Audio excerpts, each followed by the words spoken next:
Hey everybody, Montel here, and thanks so much for tuning in to this edition of Let's Be Blunt with Montel. And I am so psyched and excited to have the guest that we have on the show today because we're talking about a really extremely important topic that all of you who are interested in cannabis should be aware of and become activists around.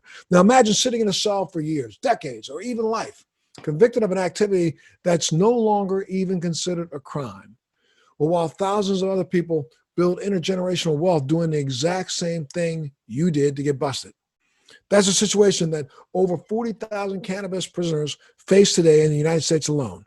And while countless others languish in jails and prisons around the world, the Last Prison Project is a nonprofit coalition of cannabis industry leaders, executives, and artists dedicated to bringing restorative justice to the cannabis industry.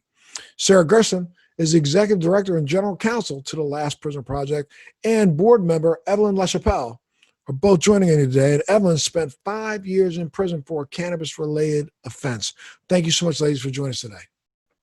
Thank you for having us. Absolutely. I don't know which one of you I really want to start with, but I think I'm going to start with you. Sarah, what made you decide to start this program? Well, so our founders were three veterans of the legacy cannabis industry.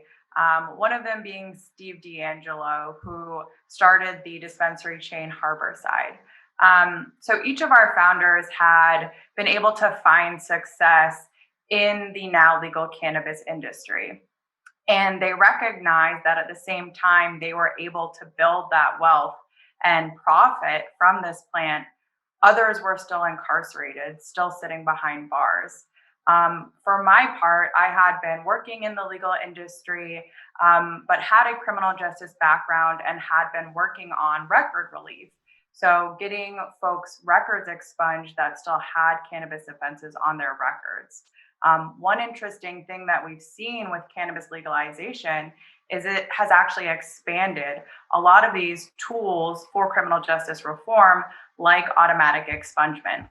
But when I met Steve D'Angelo and he told me about the vision for the Last Prisoner Project, he touched on something that really no other criminal justice reform or cannabis industry group was focused on, which was the release of those still incarcerated. And I think there's a big misconception that with legalization comes retroactive relief for those that are still sitting behind bars for cannabis offenses, but that is not the case. So I really jumped at the chance to be a part of this group that was working towards solutions for those still incarcerated on cannabis-related offenses. Don't you find it though crazy that, and I was reading an article recently, and maybe Keith, who's my producer, if you can hear me, you want to resend me that article right now. There's an article released recently about what's going on in California and what's going on in LA specifically. And, 2 years ago, before LA implemented their adult use program, incarceration rate was still high, especially for people of color. But since it has been deemed legal in an adult use standpoint, incarceration rate went up for people of color in Los Angeles. And I don't think a lot of people know that. And, can you explain that at all? Again, this is another huge misconception I think people have, that with widespread legalization, with a majority of states having some form of legalization or decriminalization, that we're no longer arresting individuals or putting people in prison on cannabis-related offenses. That is simply not the case. Now, 3 years in a row, FBI data shows that marijuana arrests have actually increased. We've seen even in progressive cities like Los Angeles, like Manhattan, where DAs have come out and said, we're no longer going to prosecute these cases. There's a real trickle-down problem to law enforcement on the ground that are still using marijuana as the impetus for interacting, particularly with our communities of color. And we've seen, and it's recently, of course, been in the news that some of these most egregious examples of police brutality, of murder of Black and brown individuals have been because police used marijuana as the reason for inciting an arrest. So again, even though it's legal, we still see that the criminalization is still occurring, but B, these disparities in who is getting arrested and who is getting sentenced to lengthy sentences for marijuana related offenses is only increasing. And your last prison project works across state lines, all across the country. Is that correct? Yeah, so we both work nationally. We work federally. We work with both Congress and the White House, as well as state by state. We have a particular focus, of course, on states that have fully legalized. But again, particularly in those states that might have legalized for medical use, but not fully recreational or decriminalized, those are really the states that we're still seeing huge upticks in arrests and incarceration rates for marijuana related offenses. So absolutely, we work across state lines. And is that uptick that you're seeing still running in the same direction that it was before legalization or even medical legalization, where we know now to date almost 80% of all the incarcerations of people for cannabis offenses has been of people of color, and is it still running around that same number? Absolutely, and again, recent data, the ACLU earlier this year put out data interrogating exactly that question and looking state by state at states that have fully legalized, of states that have just decriminalized, and even in states that have fully legalized, those disparities still exist. And in many states, it's actually increasing. I'm going to come back to that, and we're going to have a general conversation about why do you think that's happening. I just, I think a lot of people don't want to admit the fact that this has been a slavery continuation tool that's been used by the Justice Department since, they first made cannabis illegal back in 1937 with the Marijuana Tax Act. Most people don't even know that that's what happened. But I find it an abomination that right now today, especially when we're having all of the protests across this country for Black Lives Matter and justice reform, that we can't even take one piece of that justice reform and try to do something correct, which is really sickening. But, I'm going to bring Evelyn in. Evelyn, why don't you tell us a little bit about what happened to you and what brought you to the Last Prisoner Project? Absolutely. So for me in 2013, I was convicted in a federal court in North Carolina to 87 months for depositing cannabis profits into my bank account. And so for that, I received an 87-month sentence with 4 years probation. And of that 87 months, I served 5 years in custody in prison, and I was released February 1st, 2019. So it hasn't been that long since I've been home. And I've come home to an industry that was just deemed essential during a pandemic after just giving up 5 years of my life for it. And so I'm really... Was your record expunged? I'm sorry, I didn't mean to cut you off. Absolutely not. And there's no intentions of the federal government to expunge it either. When you're sentenced in a federal court, the only way to receive expungement, clemency is through the President of the United States of America. And that's for every federal inmate in this country. We don't have like a court system to go through. It must go through the White House, which it doesn't matter what president we have. I don't imagine any of them having that much time to sit case by case and individual by individual. And so that's the situation for federal inmates. Well, the president wouldn't have to do the case by case. He could do a blanket executive order and just expunge every one of them in one fatal swoop of a pen. We know that he can do that. But yeah, I think you're absolutely right. I don't think that until this particular president, until his, Uday and Kusei, his two sons, get into business and start making money, will we see any attempt at him trying to do anything correct in his business, unless he can put his fingers in it himself and make money. I don't think you'll see a change. And so I don't expect one either. I have some hope for the state level and maybe some hope for the federal level next administration.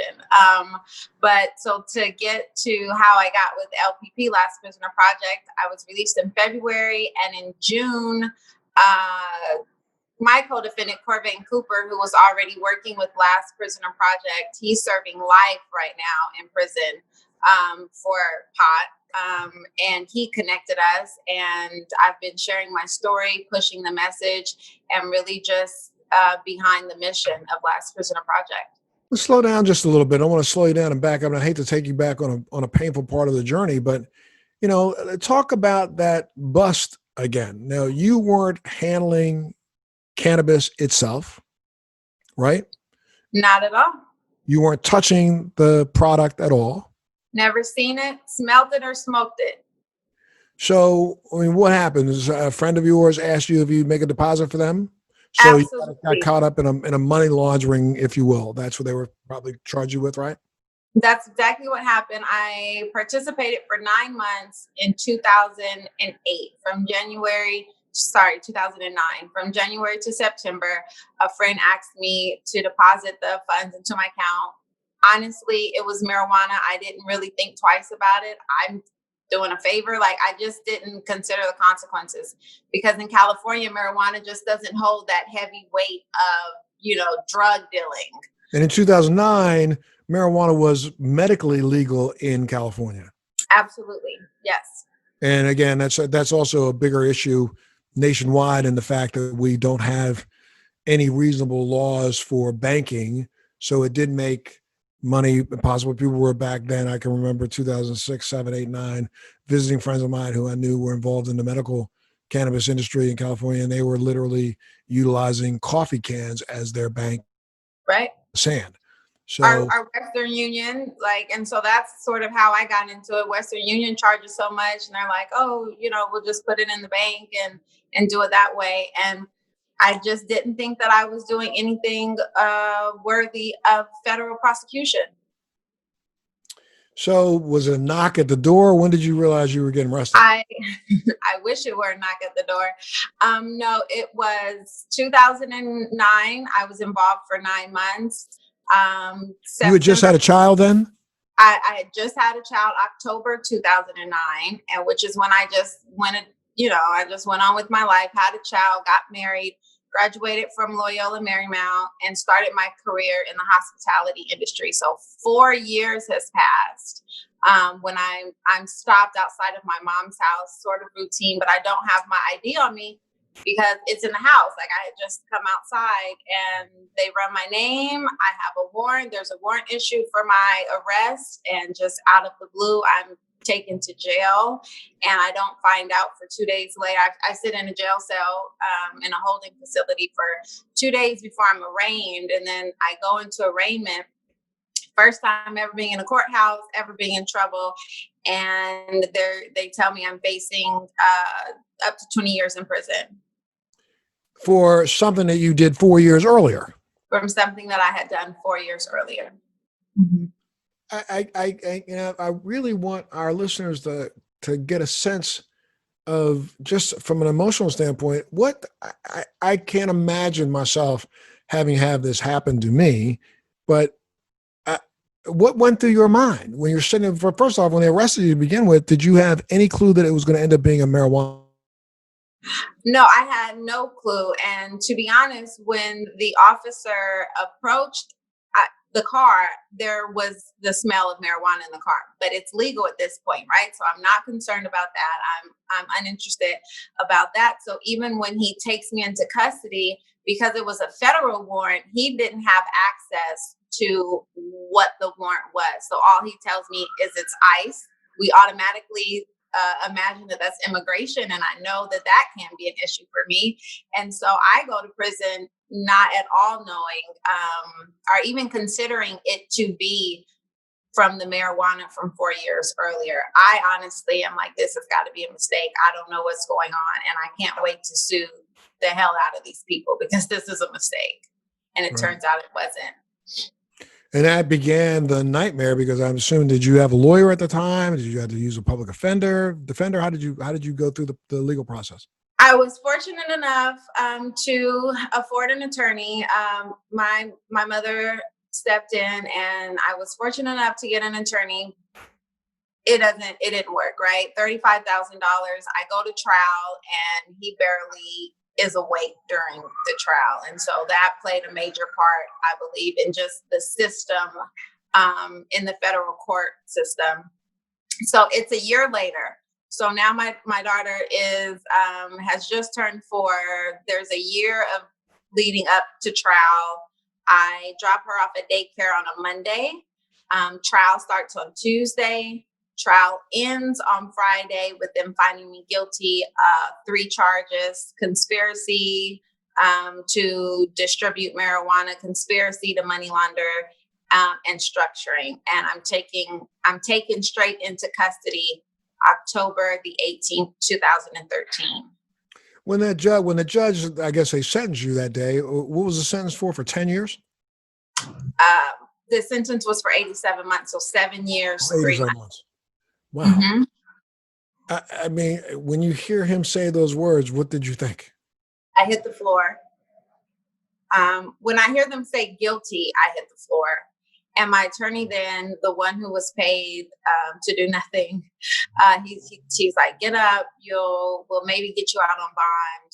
So I allowed them to take me into custody. Well, I don't allow them; it happens. So I go into custody, and I never hear from that attorney again. And then we have to hire another attorney to take care of sentencing. So I sit in county jail for 23 months waiting for sentencing. County jail is typically, a 1 month, 2 month stay. It's not meant to house you for that long. But I sit there for 23 months waiting for sentencing. And then that's when I hear the 87 months. But I'll tell you, the 87 months was a relief, because what happens in the federal court system is after you're found guilty, you're then interviewed by the federal probation officer, who then writes a report and recommends to the court system what they think that you should receive. And that lady wrote on her report that I should receive 24 years in prison, first time offender. What? 24 years is what she recommended to the courts for me. I'm sitting here. I don't know, Sarah. I'm back, first time offender. A new mother who now has already lost, almost full 2 years away from her child, and they give her 20. They were going to recommend 20, 22 years, 27 years. 24. She did recommend it. Mm-hmm. That's ridiculous, is it not, Sarah? Unfortunately, this is something we see quite frequently in these types of cases. I have several individuals serving life sentences that are first-time, nonviolent offenders that were incarcerated over a marijuana-related offense. A big piece of this is due to the laws that came out of the war on drugs that we know really at their core were, because of racial animus, were used as tools to incarcerate our communities of color, one of the main ones being mandatory minimums. So a lot of times in these cases, as Evelyn articulated, although you could be a very low-level person in a marijuana distribution operation, you get caught up with not just the distribution charge, but a money laundering charge, often a racketeering charge, conspiracy, structuring. And so all of those offenses compound to exacerbate these sentences. And often the judiciary feels like they're hamstrung by these mandatory minimums to give out extremely lengthy sentences. One other thing I'll touch on in Evelyn's case that we see frequently with female offenders are these conspiracy laws. This is another product of the war on drugs, that the impetus was really to be able to identify and charge the kingpins of these operations. But what has in fact happened with these conspiracy laws, and particularly for women, is that oftentimes you are, like in Evelyn's case, in some way tangentially related to someone that is involved in this conspiracy. In Evelyn's case, simply depositing funds in the bank account. One of our other constituents who Evelyn actually served time with, Stephanie Shepard, really all that she did was have a relation with a man that was engaged in marijuana sales. And that was enough to rope her into this conspiracy charge. And we see that so frequently that women, by their association to men that are engaged in this criminal behavior, get wrapped up in a conspiracy charge. And then because they refuse to give up the names of other individuals involved in this conspiracy, they're the ones that end up getting these really lengthy sentences. Meanwhile, the folks that are actually most engaged in the operations, because they're giving up names of these lower level individuals, are able to plea out to much lower sentences. So ladies, look, I got to take a little break. I got to pay some bills, and then let's come back. I know, Sarah, you have a couple of cases that you want to talk to us about specifically, but I really wanted to continue addressing this topic because I think this is something that we, number one, need to get all of these people who are out here so interested in cannabis, trying to figure out how they can make a buck, to understand that this is still going on, and we need their activism to bring us to an end. I'm going to take a break, pay some bills, and we'll be back right after this.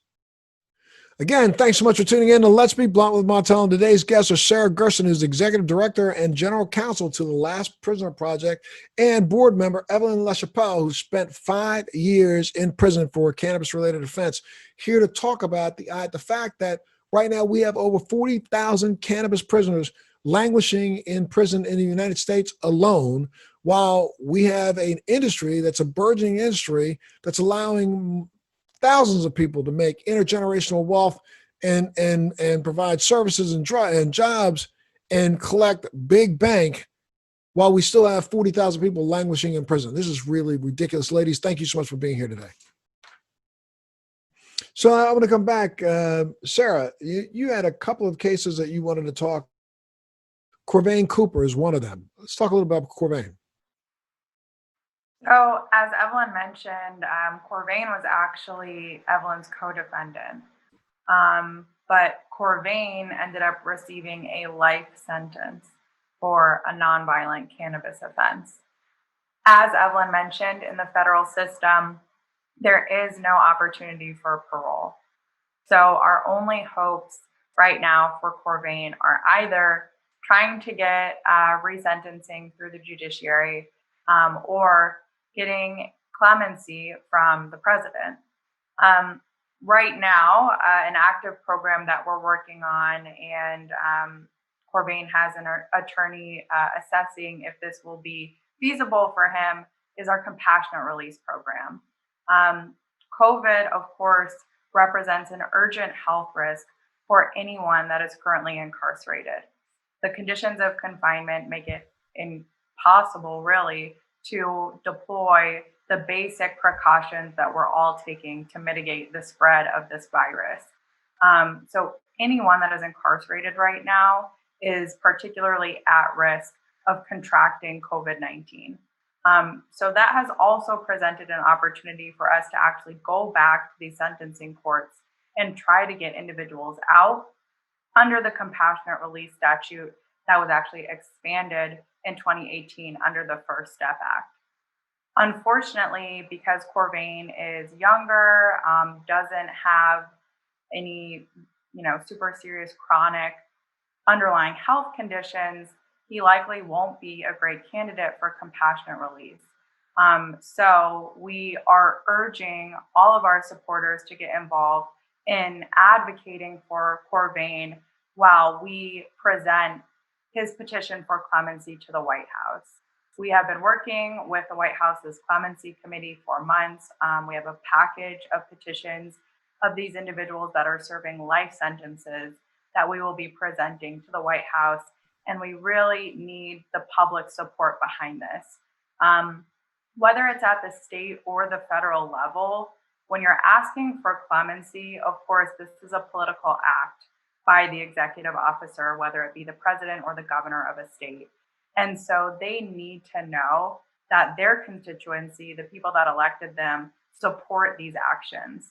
So we need as many folks to rally behind us and rally behind Corvain and let the president know that this man deserves a commutation and that the public believes that no one should be serving a life sentence for a nonviolent cannabis offense. And nobody should be serving a life sentence for a cannabis offense, period, in this country if they're a resident of a state that's passed a law to make it legal. This is really absolutely ridiculous. Now, I think, well, it was right. Kim Kardashian was able to get the president to sign a commutation for just one prisoner for a cannabis offense, correct? Yes, recently part of a coalition, including Kim Kardashian, was able to release a woman, Crystal Munoz, who was serving a sentence on a cannabis-related offense. Now, is Corvain Cooper's, I guess, website people can go to, they can sign on? Why don't you give that out real quick? Absolutely. So if you go to lastprisonerproject.org/Corvain, we have lots of ways that you can get involved in all of our cases, but in Corvain's in particular, like I said, because we have been able to garner a lot of public support for this, we feel really strongly that we can get this case through. We're almost at 150,000 signatures on our petition to the president for executive clemency. So we're urging everyone to go on our website, sign that petition, get us over 150,000 so we can include that in our clemency packet. And again, give the website one more time. I want to make sure people have the opportunity to know where to go. It's lastprisonerproject.org. And if you go there, you'll see a lot of information about Corvain. He sits on our executive board. We have, again, all these ways you can get involved. So I encourage everyone to just go to our website, lastprisonerproject.org, and you'll find several ways to learn more about Corvain's case, get involved in all of the advocacy campaigns we have going on. Well, just so people, because everybody's got an excuse. It's just like, people are making excuses why, Mr. Floyd should have been killed, even though you saw the video. So let's talk a little bit about Corvain's case. He had 2 prior offenses that have been now reduced to misdemeanors. Were they federal misdemeanors or non-federal misdemeanors? So these were federal misdemeanors, but they again were for possession. And so this harkens back to the laws that I was pointing out that have led to these really extreme sentences. We talked about mandatory minimums. The other big one that was at play in Corvain's case are these habitual offenders laws and the federal 3 strikes rule. And so you can really see again in these laws how law enforcement and our justice system has been using the war on drugs to incarcerate communities of color in particular. Corvain, again, has never committed any act of violence. All of these charges are drug possession and, a minor role in a drug distribution charge. But because there were 3 federal offenses, that led to the judge being able to use this 3 strikes law that led to him getting a life sentence. It's absolutely. Just tell me a little bit about Michael Thompson. So similar to Corvain, but this is a case that's at the state level. So Corvain's case, we often point out that he's from California. The laws are very different now in California. Cannabis is fully legalized, but as Evelyn knows, they were actually tried and sentenced in North Carolina because the cannabis was being shipped to North Carolina. Obviously, the laws in that state and federally are much different. Michael Thompson is a really egregious case, I think, not just because he's serving a de facto life sentence. This is a man serving a 60-year sentence for a nonviolent marijuana-related offense, but he's in the state of Michigan. This is a state that has fully legalized marijuana, that the progressive-leaning governor was very behind the legalization of marijuana and building up a really robust economy for that state, and yet Michael Thompson languishes in prison there. As I mentioned, COVID-19 presents a really urgent health risk, and especially in Michigan facilities.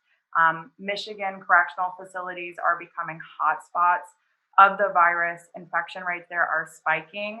And someone like Michael Thompson, he's 69 years old, he has type 2 diabetes. He is at risk of this de facto life sentence becoming a death sentence because of the coronavirus. And Governor Whitmer seems to be relatively progressive. What has been her stand on him? I'm sure this case has reached her desk at least once. Yes, so in January of this year, before COVID, we had submitted a clemency petition to the parole board and to the governor. When COVID started to reach these facilities, we asked to expedite that petition in March. We have had a whole host of individuals get involved in supporting this case. We've had, over 100,000 people make calls to the governor's office, calls to the parole board, write letters, show their support. We've gotten individuals like Snoop Dogg, Chelsea Handler to rally behind Michael. And yet it seems these cries are falling on deaf ears when it comes to the governor. One thing that is really encouraging is since we have been able to really mobilize so many individuals to rally behind this case, we actually got the county prosecutor to come on to support Michael's clemency petition, the prosecutor's office that originally sentenced Michael. And so that is extremely rare to see. And I think it shows you just how much the landscape has changed since Michael was sentenced over 25 years ago. We've also gotten several state lawmakers to come out in support of Michael. So now we are really putting all of our eggs into the basket of getting the governor to see that everyone is in alignment, that this man should be freed, that it is truly the height of injustice, that he should remain incarcerated, again, facing potential death amidst COVID, while around him, this huge economy is built up in Michigan. And he has already spent 25 years in prison to date. Yes, he has spent over 25 years in prison. And this is a man that he is such a benefit to his community, and that's evident. It's something that we noted in our petition. Before being incarcerated, he was active in his local NAACP chapter. He actually received the keys to the city of Flint, Michigan, because of his work with gang violence reduction and intervention. And he's continued that trend during his time of incarceration. He has a nearly spotless record since he's been incarcerated, and he works with his fellow inmates to continue those positive community ties. He serves as a mentor to a lot of the individuals he's incarcerated with. Most recently, he and another individual he's incarcerated with organized a celebration of life for George Floyd. They had over 50 individuals participate. People were able to share their thoughts and feelings. He raised funds so that they could have a special luncheon and share, their feelings on racial justice in this country. So that's just the example of the type of person Michael is. Despite suffering this incredible injustice, despite suffering for 25 years and still not being released, he's still so selfless. He's doing all that he can to give back to his community, and he's not letting this injustice detract from any way from the great person that he is. And I just hope that the governor and the parole board of Michigan can see that. You would think that, especially since the governor is literally on that short list of those potential vice presidential candidates, that she would look at this as a political opportunity and maybe err on the side of Michael rather than err on the side of who her running mate's going to be, who doesn't seem to have as favorable an outlook on cannabis as we would like him to have. So what about what's going on nationally, and what is your organization pursue, or how is your organization perceived nationally right now? So as you mentioned, it's an interesting landscape federally.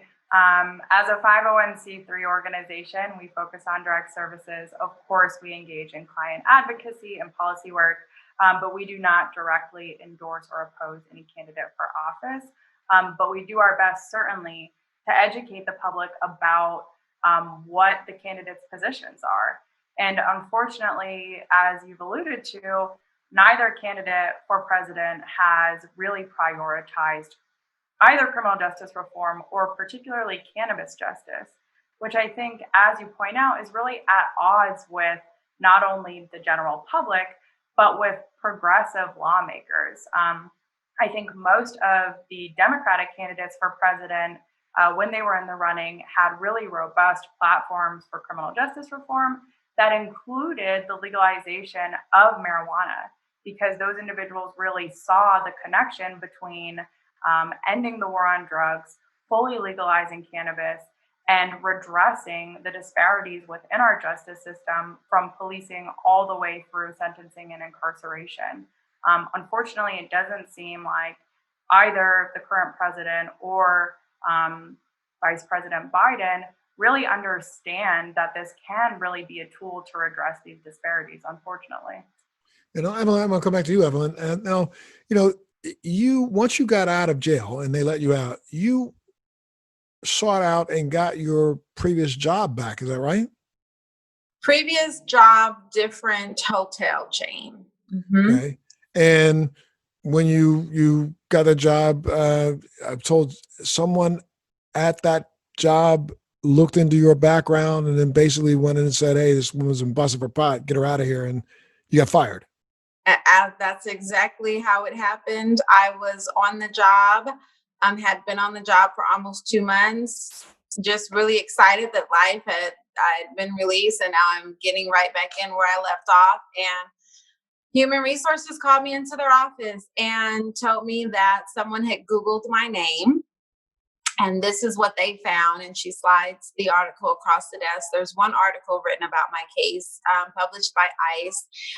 It is definitely over exaggerated. And so at that moment, I had an opportunity to explain to her what really happened.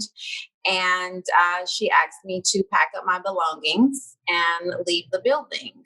Now, was that because she felt like you didn't give the information out when you were employed, or she just didn't want you there?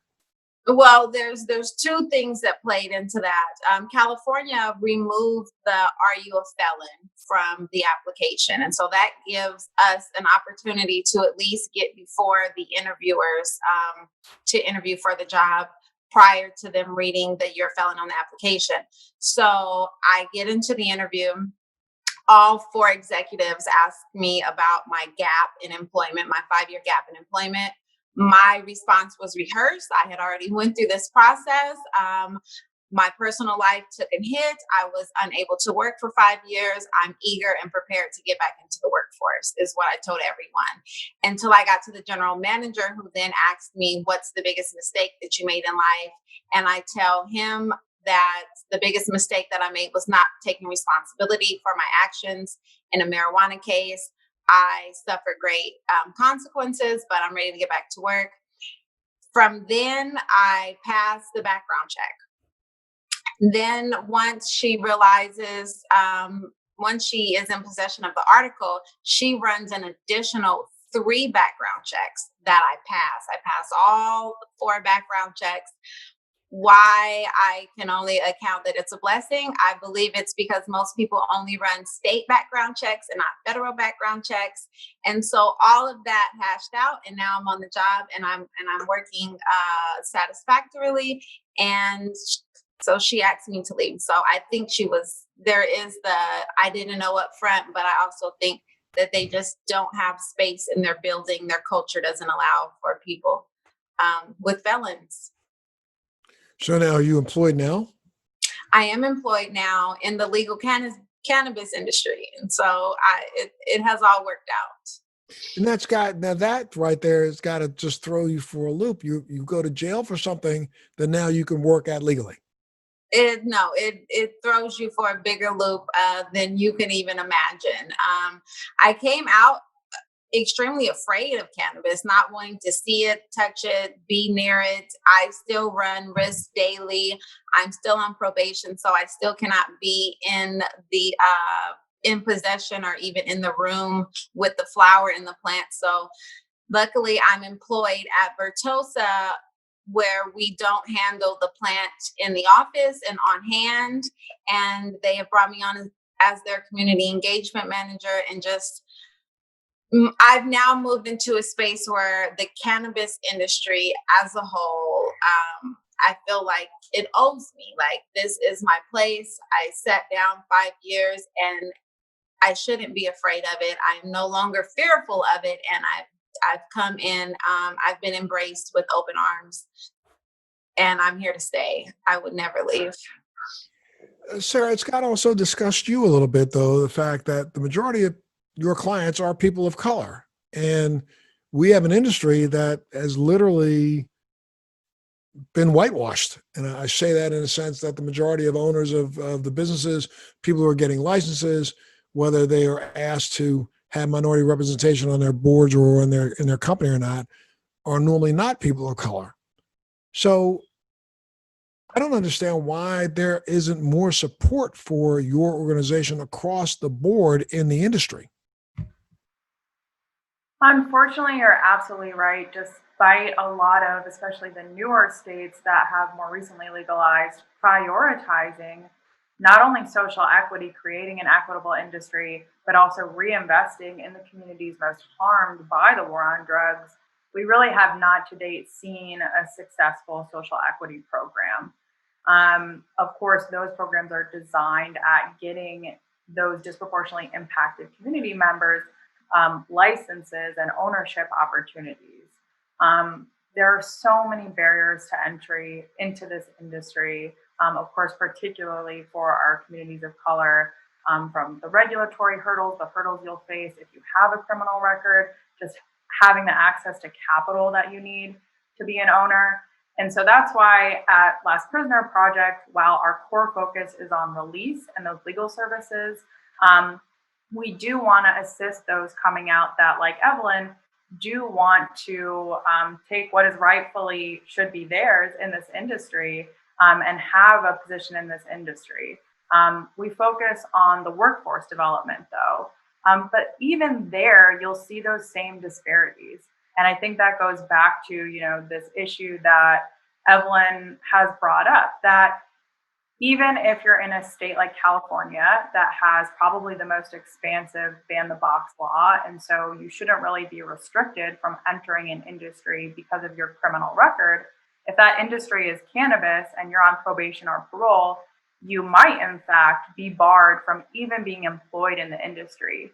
And in other states, even more progressive states that say they want to prioritize creating an equitable industry, there are actually regulations that will preclude someone with a criminal record, even if it's a cannabis-related offense, from even being employed in the industry.